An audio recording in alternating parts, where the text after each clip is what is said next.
What is going on, guys? Welcome to Reel and Roll. My name is Chase, and this is the only time I'm going to do this during the entire video. Hit that like and subscribe button and watch a couple extra videos. It goes a long ways. If you like the content, hit subscribe and turn on your notifications because we do a lot. We do 3 to 4 YouTube shorts every single day and at least one long form video every single week. So we got a lot of content out there, guys. Go ahead and check it out. All right, guys, let's get into it. So this video is kind of tough for me to make because I love kayak bass fishing. I'm absolutely crazy about it. I even went to a boat for a little bit and I went back to kayaks. Okay, that's how much I enjoy it. I've been kayak bass fishing since 2018. It's 2024 now, and maybe you're watching this video in 2030, and I'm probably still gonna be doing it. But just because I love it doesn't mean you're going to as well. So we're gonna get into the nitty gritty today and talk about 10 reasons, all right, not 5, not 9, 10 reasons to why you should think twice before buying a kayak to go fishing.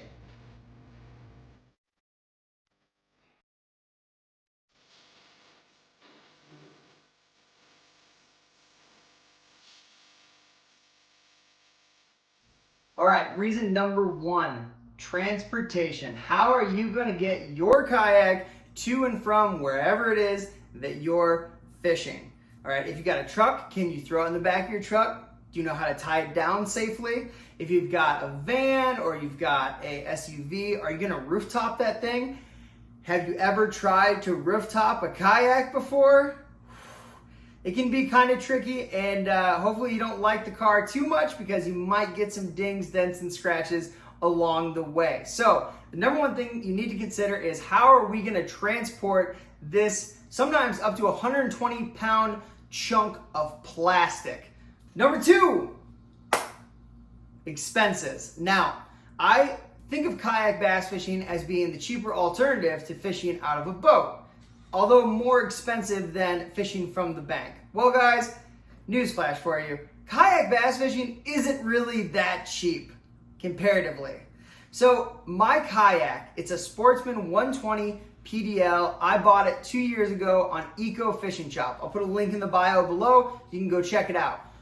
I bought that kayak and it was $2,600, right in there, $2,500. And it's a pedal drive. It doesn't even have a motor, all right? So that's $2-3 grand right there. You throw a trailer on top of that, now you're talking $4,000, $5,000, and we haven't even gotten into gear, upgrade, fishing equipment, all that stuff.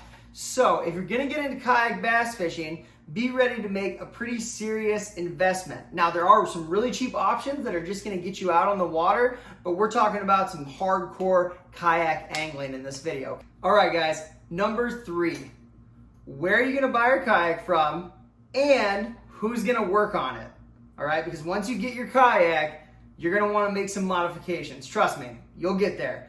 But your mods are gonna be either you're doing it yourself, which is a learning curve, or you're having a kayak shop do it for you, which adds to additional expenses, okay? So you need to think about the maintenance and the care of your kayak. Who's gonna do that? You have a $2,500 to $3,000, shoot, maybe even a $10,000 investment, all right? You need to be the one who maintains it, and that's gonna take up your precious time. So you need to consider that.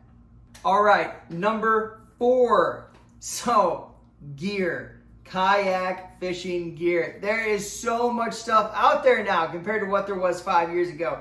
It's insane.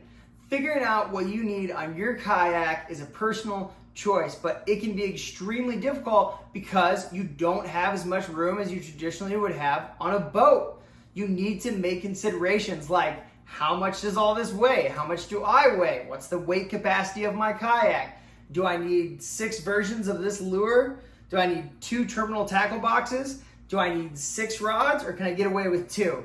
These are tough choices that you have to make, and it can be really, really difficult coming from a guy who's been doing this for a while.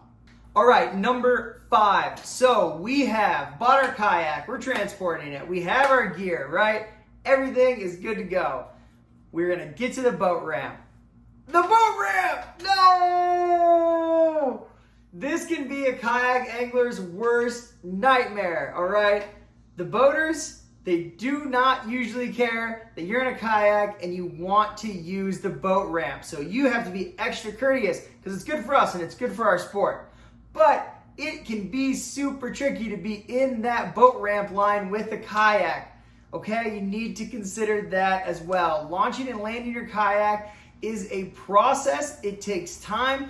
And I've met a lot of really mean people on the boat ramp who do not care if you're in a kayak, okay? They want you out of there. You should be launching over in that pond over there. Number 6.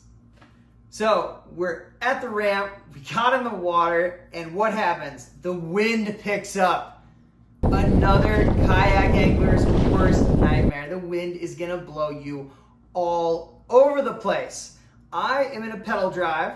There's motorized kayaks out there, and there's also paddle kayaks. Now, paddle kayakers have a really hard time with the wind because you need to stay in your spot, but you're casting and reeling at the same time. It can be infuriating. So be ready to deal with the wind. That leads perfectly into number 7. Tipping over. Yeah, guys, tipping over is a real thing. I haven't done it yet, knock on wood.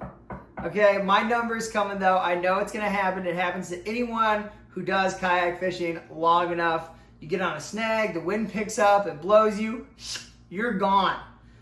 Goodbye gear, goodbye cell phone, goodbye wallet, whatever it is, it's gone. Now, there are ways to countermeasure the tip over factor, but at the end of the day, if you're kayak fishing and you do it long enough, you're gonna tip over and you're gonna lose some stuff. So be ready for that loss, and I apologize ahead of time. Make sure you knock on some wood after watching this video. All right, guys, we're getting to the thick of it now. Number 8, people wanna go fishing with you, okay? People always wanna fish with you because you're coming in and you're telling them about this giant bass you just caught. And they say, man, I'd love to go fishing with you sometime. And you think to yourself, what are you gonna do, sit on my lap?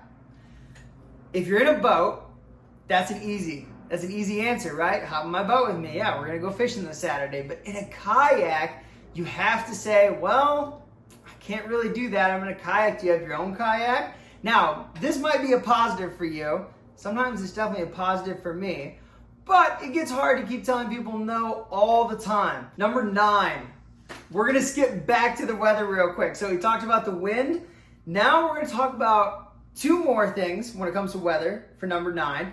And it's gonna be the heat and bad weather, inclement weather, right? Like thunderstorms, lightning, and I live in Oklahoma, so tornadoes. You can't escape the heat in a kayak. I mean, you can, but wow, is it hard. You can't fire up the old Johnson in the back, cruise across the lake, cool down, jump in, all right? You can't do that. The heat can be inescapable in a kayak. You can bake on that thing. So be ready to get hot, especially if you live in the South. That's one of my biggest complaints about fishing in a kayak is beating the heat. You use sunscreen, then it gets all over, greasy and nasty, right? You can wear summertime fishing gear, like the really light pants and the long sleeves, but then that makes you even hotter. I'm serious, guys. Consider the heat before you roll out. And then also, bad weather rolling in. You can watch the forecast as much as you want, but you're gonna catch some bad weather sometimes, and you need to be prepared for that. Sometimes you will be miles away from the boat ramp when this nasty weather hits, and you have to safely get back to where you launched your kayak. It can be tough, okay? It can be a challenge. I, myself, have ended up in some very, I'm gonna say scary situations because weather rolled in too fast. I was a long ways away. I camped out on an island once. Last but not least, number 10. Kayak fishing is time consuming and you do it alone. So if you have a family like I do, right? Married, 2 boys, both young, both want to hang out with their dad, it can be kind of tough to get away. It can be very difficult. There has been times where I personally have made the wrong choice and said, nope, I'm going fishing, and I should have stayed home with the wife and kids, all right?